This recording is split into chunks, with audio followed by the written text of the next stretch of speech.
दोस्तों ये मेरे चैनल का पहला वीडियो है और मैं उम्मीद करता हूं कि मुझे आप लोगों से बहुत प्यार और सपोर्ट मिलेगा, क्योंकि मैं आपके लिए कुछ ऐसी कहानियां लेकर के आ रहा हूं जो कि बिल्कुल सच्ची घटना पर आधारित है, जिसको ना आपने कभी देखा होगा और ना कभी सुना होगा। तो आज हम द वॉल्फ क्राइम में चलाएंगे एक ऐसे आदमी की कहानी जिसको मजिस्ट्रेट ने 100 बार फांसी की सजा सुनाई और उसके बाद उसके 100 टुकड़े करने का ऑर्डर दिया और उन 100 टुकड़ों को केमिकल में यानी तेजाब में डालने का ऑर्डर दिया। तो उसने ऐसा क्या क्राइम किया होगा कि मजिस्ट्रेट ने उसे ऐसी सजा सुनाई, और ये पूरे वर्ल्ड हिस्ट्री में ऐसी सजा कभी किसी ने किसी को नहीं सुनाई थी।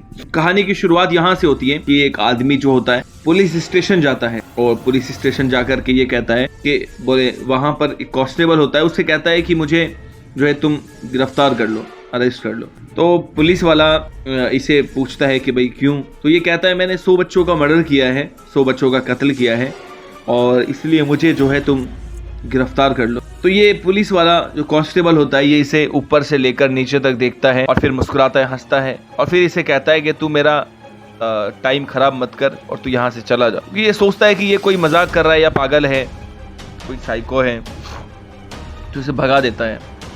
लेकिन ये बार बार में इसरार करता है कि मैंने जो कत्ल किया है, अगर यकीन नहीं है तो मेरे साथ आप सबूत देख सकते हैं घर के अंदर। लेकिन पुलिस वाला इसकी एक नहीं सुनता और इसे जो है भगा देता है। और फिर इस बात को एक हफ्ता गुजर जाता है और एक हफ्ते बाद में वहाँ के जो सबसे बड़ा जो न्यूज़पेपर था, न्यूज़पेपर के चीफ एडिटर को और पुलिस के आला अधिकारियों को एक लेटर मिलता है और उस लेटर में ये लिखा हुआ होता है कि मैंने 100 बच्चों का कत्ल किया है और मैं पुलिस के पास सरेंडर करने के लिए भी गया था, लेकिन उन्होंने मेरी बात को नहीं माना, सीरियसली नहीं लिया। और मेरे पास इसका सबूत भी है और वो उसमें कुछ एड्रेस लिखता है कि वो बच्चों के कपड़े और बच्चों के बॉडी पार्ट्स जो हैं मैंने सबूत के तौर पे रख रखे हैं। तो वो लिखता है कि अगर यकीन ना हो तो आप जाकर के देख लें, आपको यकीन हो जाएगा। और मैं सरेंडर करने गया था पुलिस के सामने, लेकिन पुलिस ने मुझे अरेस्ट नहीं किया, तो इसलिए जो है मैं रावी नदी में जाकर के अपनी जान देने के लिए जा रहा हूँ। अब इस लेटर को पढ़ के पुलिस के जो आला अधिकारी जो होते हैं वो इस बात को सीरियसली नहीं लेते हैं। उन्हें ऐसा लगता है कि शायद कोई मजाक कर रहा है या कोई पागल है, कोई शराबी है। न्यूज़पेपर का जो चीफ एडिटर जो होता है वो उसे सीरियसली लेता है और वो अपने एक क्राइम रिपोर्टर को उस बताए हुए एड्रेस जो लेटर में लिखा हुआ था उस बताए हुए लेटर पर भेजता है। वो क्राइम रिपोर्टर जो है उस एड्रेस पर जाता है और जैसे ही अंदर कैमरा लेकर के वो पहुंचता है तो वहां देखता है कि दीवार के ऊपर जो है कुछ खून के छींटे लगे हुए हैं, खून के धब्बे लगे हुए हैं। थोड़ा सा और अंदर जाता है तो 2 ब्लैक कलर के थैले पड़े हुए होते हैं। उन्हें उस थैलों के अंदर छोटे छोटे बच्चों के कपड़े मिलते हैं और उसे एक डायरी भी मिलती है। डायरी के अंदर बच्चों के नंबर वाइज जो नाम लिखे हुए होते हैं और उनके कुछ फोटोग्राफ्स भी उन डायरी में लगे हुए होते हैं। उसके बाद वो रिपोर्टर बाहर की तरफ आता है, उसके दिल में थोड़ा सा डर सा बैठ जाता है कि शायद ये बात कुछ ना कुछ सच्चाई की तरफ जा रही है, वो लेटर से मैच खा रही है। अच्छा एक बात और है, ये जो घर था वो इतनी सूनी जगह पर था और ये घर में मतलब ऐसा लग रहा था जैसे सालों साल यहाँ कोई रहता नहीं हो, वीरानी सी जगह पे ये घर था। फिर जब बाहर आता है तो उसे कुछ ड्रम दिखाई देते हैं, 2 ड्रम। तो ये उस ड्रम में झाँक कर के जब देखता है तो ये इतना ज़्यादा स्तन रह जाता है, मतलब डर जाता है, क्योंकि इसके अंदर जो है कुछ इंसानी बॉडी के पार्ट्स, मतलब बच्चों के जो पार्ट्स थे बॉडी के, वो उसके अंदर रखे हुए थे केमिकल के अंदर। तो घबरा कर के रिपोर्टर के हाथ से कैमरा छूट जाता है, क्योंकि ये इतना ज़्यादा डरावना खौफनाक मंजर था। तो इतना डरावना घर और बच्चों के बॉडी पार्ट्स जो उसे दिखाई देते हैं, अपना कैमरा उठा कर के और बड़ी तेज़ी से घर से बाहर निकलता है और सीधा भाग कर के अखबार के जो चीफ एडिटर था उसके ऑफिस में जाता है और ये कहता है कि इस लेटर के अंदर जितनी भी बातें हैं वो सारी सच है, इसमें कुछ झूठ नहीं है, वो सारे सबूत उस घर के अंदर हैं। अब चीफ एडिटर क्या करता है न्यूज़ का, अगले ही दिन इस सारी की सारी खबर जो है अपने अखबार में छाप देता है और जैसे ही ये अखबार में छापता है पूरे देश के अंदर जो है हाहाकार हो जाता है, हड़कंप मच जाता है। ये अखबार में ये देख करके पुलिस वालों की हवा टाइट हो जाती है, क्योंकि इस लेटर को पुलिस वालों ने सीरियसली नहीं लिया था। पूरे देश के अंदर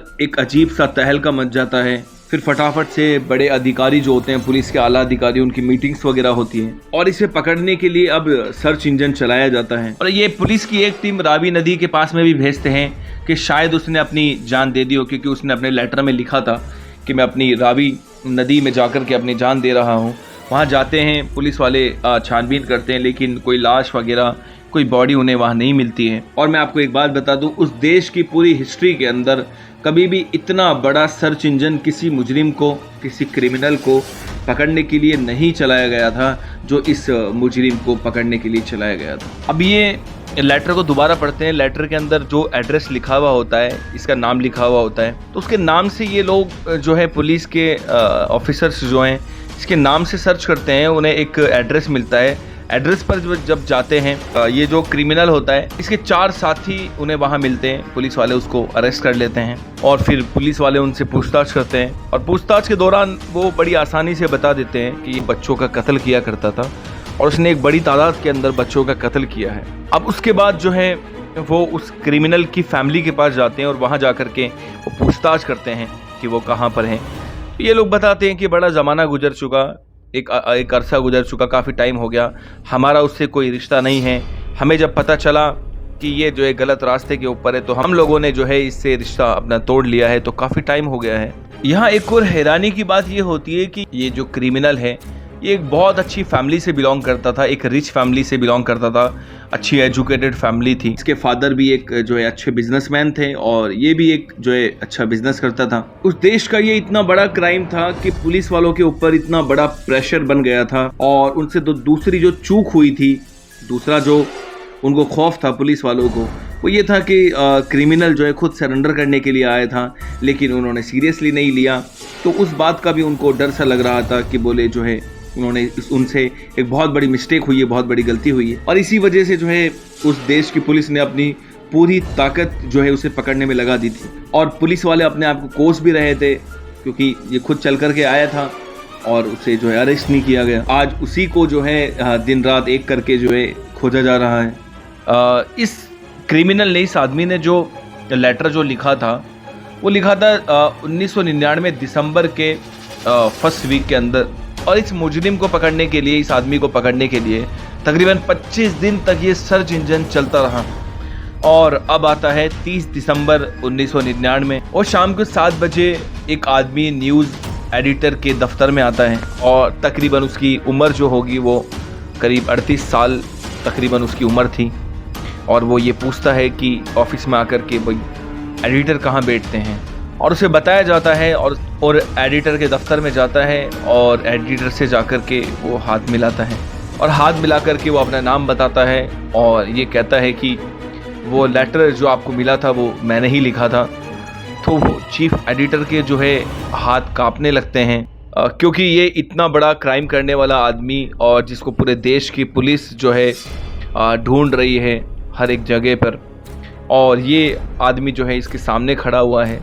फिर ये आदमी कहता है कि आप अपने किसी रिपोर्टर को बुलाइए, मैं अपना सारा इंटरव्यू जो है वो मैं अपना देता हूँ और मैंने जो कैसे क्या किया है, अपना क्राइम जो है वो एक्सेप्ट करता हूँ और मैं बताता हूँ कि मैंने कैसे और क्यों किया है सब कुछ। जब वहाँ ऑफिस में जब सब लोगों को पता चलता है तो एक अजीब सी भगदड़ सी मच जाती है और सारे के सारे रिपोर्टर जो हैं उसके दफ्तर में आते हैं और जो है सब बड़े बेसब्री से इंतज़ार करते हैं कि इतना एजुकेटेड और अच्छा पढ़ा लिखा और इतनी रिच फैमिली से बिलोंग करने वाला इसने इतना बड़ा जो क्राइम किया है जो अभी तक किसी हिस्ट्री में ऐसा कोई क्राइम किसी ने किया नहीं।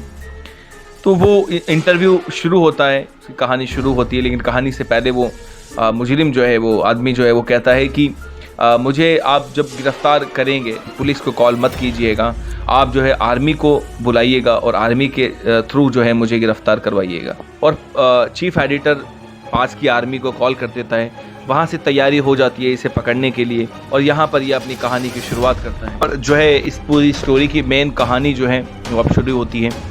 ये बताता है कि मैं अच्छी फैमिली से बिलोंग करता हूँ और जो है हमारी सारी फैमिली जो है एक एजुकेटेड फैमिली है। लेकिन जब मैं 17 साल की उम्र का था तो उस वक्त में एक पड़ोसी ने मेरे पे एक इल्ज़ाम लगाया था और वो झूठा इल्ज़ाम था। और वो इल्ज़ाम ये लगाया था कि मैंने जो है उसके बच्चे, छोटे से बच्चे के साथ में जो है कुछ अश्लील हरकतें करी हैं और वो जो है इस तरीके का मेरे पे आरोप लगाता है। पुलिस वाले मुझे गिरफ़्तार कर लेते हैं और ले जाते हैं अपने से साथ में। मेरी बहुत पिटाई होती है, मैं वहाँ पे कहता रहता हूँ कि मैंने ये गुनाह नहीं किया है, मैंने ये अपराध, ये क्राइम नहीं किया है, लेकिन मेरी कोई सुनता नहीं है। मेरी माँ भी जो है पुलिस स्टेशन पर आती है वो कहती है, समझाती है पुलिस वालों को, लेकिन कोई उसकी सुनता नहीं है, ना कोई मेरी सुनता है। मैंने ये क्राइम किया नहीं था। फिर उसके बाद में मुझे बहुत मारा जाता है और जो है उसके बाद में मुझे जेल भेज दिया जाता है। और फिर जब इसे जेल भेज दिया जाता है तो इसकी माँ जो है इसे बहुत ज़्यादा प्यार करती थी, ये बहुत ज़्यादा लाड़का था। तो इसकी माँ अक्सर जो है जेल के अंदर आया करती थी जब इसको सज़ा हो गई थी। तो जब जेल में आती थी वो हर बार जो है बहुत रोती थी और ये बड़ा दुखी होता था अपनी माँ को देख करके इस हाल के अंदर। और इसी सदमे के अंदर जो है माँ मर जाती है, माँ की डेथ हो जाती है। बड़ा दुखी होता है, बड़ा गम में आता है और अपनी माँ की मौत के ऊपर ये कसम खाता है। और ये कसम ये थी कि मैं 100 माँओं को इसी तरीके से रुलाऊंगा जिस तरीके से मेरी माँ रोई थी, और तब तक मैं चैन से नहीं बैठूंगा। और जब ये जेल से बाहर आता है तो जो है इसने अपनी प्लानिंग शुरू कर दी थी। उसी प्लानिंग के तहत इसने एक वीडियो गेम की दुकान खोली और ये बात करीब 97 या 98 की है। और ये जो इस गेम की दुकान पर बच्चे गेम खेलते थे, लेकिन ये एक अपना अलग ही गेम खेलता था। और ये क्या करता था कि बहुत सारे बच्चे जब आने लग गए गेम की दुकान पे खेलने के लिए, तो ये ऐसा करता था कि ये 100 का नोट जो है ज़मीन पे गिरा देता था दुकान के अंदर, और दूर से ये देखता रहता था छुप के कि जो है कौन सा बच्चा इसको उठाएगा। और जो बच्चा इसे उठाता था तो जाहिर सी बात है वो जेब में छुपा लेता है, रख लेता है। तो ये आकर के फिर बच्चों को डरा धमका करके कहता है कि मेरा 100 का नोट गिरा था और किसी ने उठा लिया है, और सारे बच्चे मना कर देते हैं, जाहिर सी बात है। तो ये क्या करता है, सबकी जेब चेक करता है और इसे पता होता है कि किसने जेब में डाला है। तो ये क्या करता था कि सबकी जेब चेक करता था और जिसके जेब में नोट वो मिलता था उसे डराता था, और डर के मारे जो है बच्चे माफ़ी मांगते थे। तो ये जो है क्या करता था कि घर के अंदर लेकर के जाता था और उस बच्चे को जो है उसके साथ में कुछ गंदी हरकतें करता था, लेकिन उसके साथ जो है ये मारपीट नहीं करता था, मारता नहीं था। हरकत करने के बाद ये 100 का नोट भी उसे दे दिया करता था, ताकि जो है ये किसी को बोले नहीं, इसका मुंह बंद करवा देता था कि भाई किसी को कुछ बोलना नहीं है। लेकिन यहाँ पे इसने ये सही नहीं समझा कि ये बच्चों को मारे, क्योंकि यहाँ पर कुछ अच्छी फैमिली से बच्चे जो है बिलोंग करते हैं। अगर ये किसी को मारेगा, 2-4 बच्चों को मारेगा, तो यहाँ पर रिपोर्ट हो जाएगी और ये पकड़ा जाएगा और इसकी कसम पूरी नहीं हो पाएगी। 100 माँओं को रुलाने की जो कसम थी वो पूरी नहीं हो पाएगी। तो इसलिए ये अपने इस प्लान को कैंसिल कर देता है और ये गेम की जो शॉप है उसको बंद कर देता है। उसके बाद में ये अपना एक एक्वेरियम खोलता है और उसके अंदर ये बहुत सी रंग बिरंगी जो मछलियाँ जो होती है उसके अंदर रखता है। और ये 100 के नोट का जो नाटक है ये यहाँ भी किया करता था, रख देता था। कोई भी बच्चा जब 100 का नोट उठाता था ये उस बच्चे को एक एक करके जो है उस घर पे लेकर के जाता था।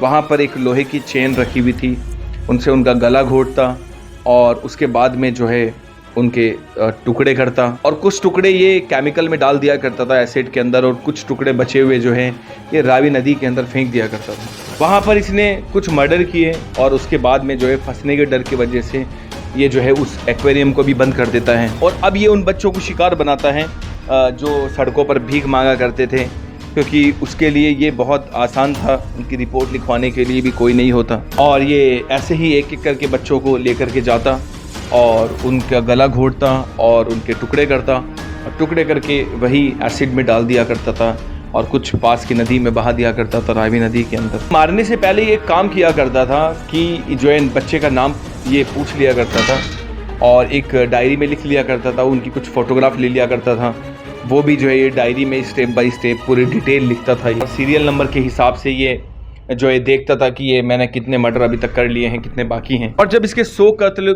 100 मर्डर कंप्लीट हो गए तो ये डायरी देखता है कि 100 हो गए हैं। उसके बाद में ये अपना ये जो सिलसिला बंद कर देता है, मतलब अब किसी बच्चे का मर्डर नहीं करता है, ये अपनी कसम को पूरी कर देता है। और उसके बाद ये अपने मिशन को कंप्लीट करने के बाद जो है पुलिस के पास पहुँचता है, जो कहानी मैं पहले आपको सुना चुका हूँ।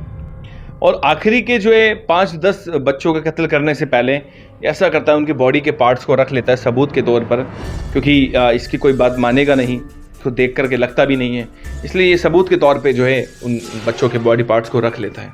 और इसकी कहानी पूरी होने के बाद आर्मी के 20 जवान वहाँ पहुँचते हैं और इसे गिरफ्तार करके ले जाते हैं। आर्मी को भी अपनी सारी स्टोरी सुनाता है, फिर आर्मी जो है पुलिस के इसे हवाले कर देती है, वो उन्हें भी अपनी सेम स्टोरी सुनाता है। और पूरे देश के अंदर एक तहलका सा मच जाता है कि कोई इतना बड़ा क्राइम इतने मासूम बच्चों को और 100 बच्चों को कत्ल कैसे कर सकता है। और सारे के सारे अखबारों के अंदर यही खबर होती है और न्यूज़पेपर के अंदर उसकी फ़ोटोज़ वगैरह और जो है वो जो घर था जहाँ ये मर्डर किया करता था उसकी, और जो है दीवारों की और ड्रम की और थैले की और जो है हर एक चीज़ की फ़ोटो भी आ जाती है, जंजीर की, और जिससे ये गला घोटा करता था। ये उसके बाद में उसे जेल भेज दिया जाता है और उस जेल में भेजा जाता है जो कि बड़ी सख्त जेल होती है और जो है जहाँ पर टेररिस्ट लोग और जो है दूसरे देश के जो जासूस हैं उनको रखा जाता है, तो उस जेल के अंदर भेज दिया जाता है। और इसी जेल के अंदर जो है सरबजीत की भी मौत हुई थी। इसके जो 4 साथी और थे उनको भी इस जेल में डाल दिया जाता है। इसके साथ के जो कैदी थे और जब उसकी कहानी सुनते थे तो उन्हें भी बड़ा गुस्सा आता था और इसे बड़ी बेरहमी से मारते थे जो भी देखता था इसे। और जब कोर्ट में इसको खड़ा करने का टाइम आया तो मजिस्ट्रेट ने इसकी जब पूरी कहानी सुनी तो फिर जो है मजिस्ट्रेट को इतना गुस्सा आया और जो इतना जज्बाती हुआ कि जब इसकी सुनवाई का वक्त आया तो मजिस्ट्रेट ने जब फैसला सुनाया तो मजिस्ट्रेट ने ये फैसला सुनाया कि इस मुजरिम को जो है 100 बार फांसी पे लटकाया जाए। मतलब एक बार उसको जब लटकाया जाए, जब वो मर जाए तो उसके बाद में 99 मरतबा और इसको फांसी पे लटकाया जाए और जो है उसके बाद में इसके 100 टुकड़े किए जाए और 100 टुकड़ों को जो है एसिड यानी तेजाब के अंदर डाला जाए। जब हर बार इसे कोर्ट लाया जाता था, इसकी कहानी सुनाई जाती थी मजिस्ट्रेट को, तो मजिस्ट्रेट के एक अजीब सी बेचैनी सी हो जाती थी और इसके चेहरे की रंगत जो है ना ख़त्म हो जाती थी, चेहरा इसका लाल हो जाता था। ऐसी सज़ा कभी वर्ल्ड हिस्ट्री में कभी किसी ने किसी को नहीं सुनाई थी। और इस फैसले को लेकर के पूरी दुनिया के अंदर, पूरी दुनिया की मीडिया के अंदर एक हलचल सी हो गई और पूरी दुनिया की गवर्नमेंट ने, बहुत सी कंट्री के गवर्नमेंट ने इस बात पर ऑब्जेक्शन उठाया कि किसी मुजरिम को आप इस तरीके की सज़ा जो है नहीं सुना सकते। और यहाँ तक कि BBC और पूरे वर्ल्ड की जो गवर्नमेंट थे उसने ऑब्जेक्शन उठाया। तो उसके बाद में जो है वहाँ की उस देश की जो गवर्नमेंट है उसने रिग्रेट फील किया और जो है लिखित के अंदर ये पेश किया कि इस मुजरिम ने ऐसा क्राइम किया था कि मजिस्ट्रेट ने जज्बात में आकर के इस तरीके का फ़ैसला सुनाया। फिर बाद में जो है उसे एक बार जो है फांसी की सज़ा का ऑर्डर मिला। 10 अक्टूबर 2001 को इसे फांसी देनी थी, लेकिन फांसी के 2 दिन पहले जब इसकी सेल में जाकर के देखा गया तो देखते हैं कि ये मुजरिम जो है और इसका एक साथी है, इनके गले में फांसी का फंदा था, चेहरा पूरा इनका नीला पड़ा हुआ था और इन दोनों की मौत हो चुकी थी और ऐसा लग रहा था जैसे इन्हें जो जहर दिया गया है। और जब इंक्वायरी हुई तो जेल के स्टाफ को जो है सस्पेंड कर दिया गया था और रिपोर्ट के मुताबिक ये पता चला कि इन दोनों ने जो है खुदकुशी की है, खुद ने जहर पिया है और जो है फांसी पर लटके हैं। लेकिन वहाँ की मीडिया के मुताबिक जो है ये कहा जाता है कि पुलिस और कैदियों की मिली भगत में मिलकर के जो है इन दोनों को मारा गया था। और इस देश के इतिहास में और पूरे वर्ल्ड हिस्ट्री के अंदर और अभी तक जो है ऐसा साइको किलर जो है कभी आज तक सामने नहीं आया जिसने इस तरीके का कोई क्राइम किया हो। उसके बाद में इस देश में एक इसके ऊपर जो है मूवी भी बनी, लेकिन जो है गवर्नमेंट ने इसे जो है बैन कर दिया क्योंकि ये कहानी जो है ये इतनी खौफनाक थी। तो हम मान सकते हैं, ये हमें पता है कि जो है पुलिस के द्वारा जो है बहुत सारे लोगों के साथ नाइंसाफ़ी होती है, लेकिन इसका मतलब ये नहीं होता कि जो है कोई इंसान इस हद तक पहुंच जाए। उन 100 माओं पे क्या गुजरी होगी जिनके मासूम बच्चे जो हैं इनका जिस तरीके से कत्ल किया गया, उन माओं पे जो गुजरी होगी ना तो वो शख्स उसका अंदाज़ा लगा सकता है और ना पूरी दुनिया का कोई इंसान उसका अंदाज़ा लगा सकता है। गाइज़, आज 20 दशक के बाद में भी आज जब उस आदमी का नाम जब उस मुल्क के लोगों में जब आता है तो आज भी जो है उस मुल्क के अंदर लोगों की रूहें कांप जाती हैं। तो दोस्तों, मिलते हैं नई वीडियो के अंदर एक नई कहानी के साथ में। एक आखिरी आप लोगों से ये रिक्वेस्ट है कि आप हमारे चैनल को सब्सक्राइब कर लीजिए ताकि हम लोग आपके लिए ऐसी ही जो है कहानियाँ आपके सामने लाते रहें। तब तक के लिए गुड बाय, धन्यवाद।